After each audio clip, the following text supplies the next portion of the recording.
In a remote, decaying mansion, hidden away from the world, lived the three Remat brothers, Saad, Fahad, and Zaid. They shared their ancestral home with their younger sister, Zoya. To everyone who met her, Zoya was the picture of innocence, a gentle soul with a soft voice, but behind her sweet smile, a venomous greed was growing, a hunger for the family's immense wealth and property. She wanted it all, and she wouldn't let anyone stand in her way. The horror began one suffocating night. As Saad slept, a crushing weight settled on his chest, as if the very air in his lungs had turned to solid stone. He fought to open his eyes, his heart pounding against his ribs. Through the darkness, he saw a featureless, pitch-black shadow looming over him, its icy hands wrapped around his throat, squeezing the life from him. The next morning, Saad was discovered in his bed, gone. There wasn't a single mark on his body, but his face was frozen in an expression of absolute terror. Just a week later, the sinister presence in the mansion turned its attention to Fahad. He started hearing faint, raspy whispers echoing from behind closed doors, voices that seemed to follow him through the empty halls. One evening, as he made his way down the grand, sweeping staircase, an unseen force violently grabbed his ankles. He was yanked off his feet, tumbling head over heels down the hard, wooden steps. The fall was brutal, and his neck snapped instantly. Now alone and consumed by fear, Zaid knew he was next. He frantically sought out an old, wise, spiritual healer who lived in the nearby village. The healer took a small sample of soil from the mansion grounds, holding it in his palm. His eyes widened in shock. "This is not some tragic coincidence," the healer warned, his voice grave. "One of your own blood has invoked a powerful ancient curse. They're methodically wiping out your family line, one by one, to claim the entire inheritance for themselves." The healer's words chilled Zaid to the bone. He raced back to the mansion, his mind reeling. He had to know the truth. He crept silently toward Zoya's room, his heart hammering in his chest.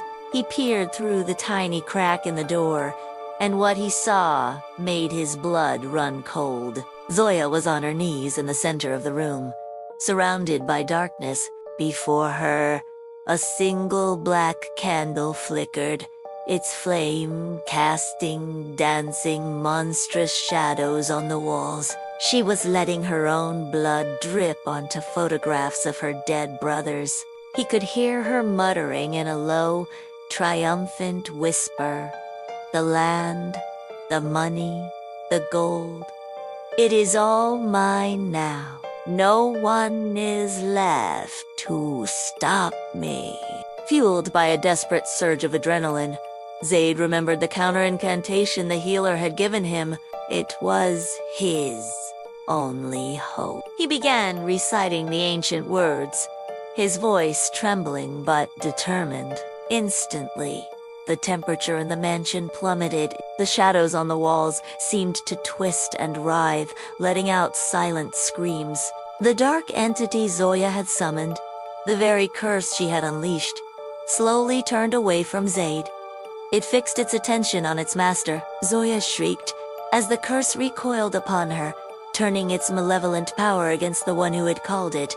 A horrific, faceless figure materialized from the darkness. It leaned in close, its voice a gruesome whisper in her ear, offering a final, terrible choice. It presented her with two paths to escape an eternity of torment. "Give me both your hands and both your feet," the entity hissed.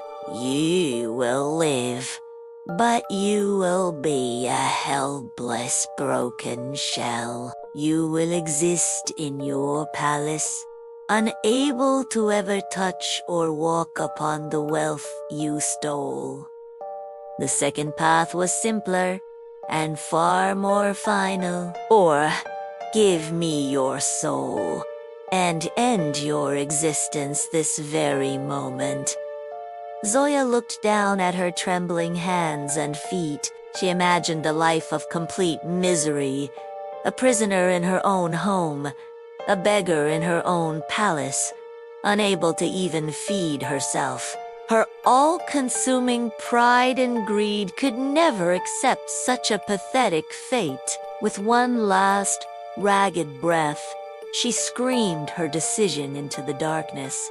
Take my soul. In an instant, the mansion fell deathly silent. Zoya's body crumpled to the floor empty, cold, and lifeless. In her desperate quest to own everything, she ended up with nothing, not even her own spirit. Zaid was left standing alone in the vast, echoing halls of the mansion, the sole heir to a fortune forever stained by blood and shadows. Thank you for watching. If you enjoyed this story, don't forget to like, subscribe, and hit that notification bell for more chillin' tailies.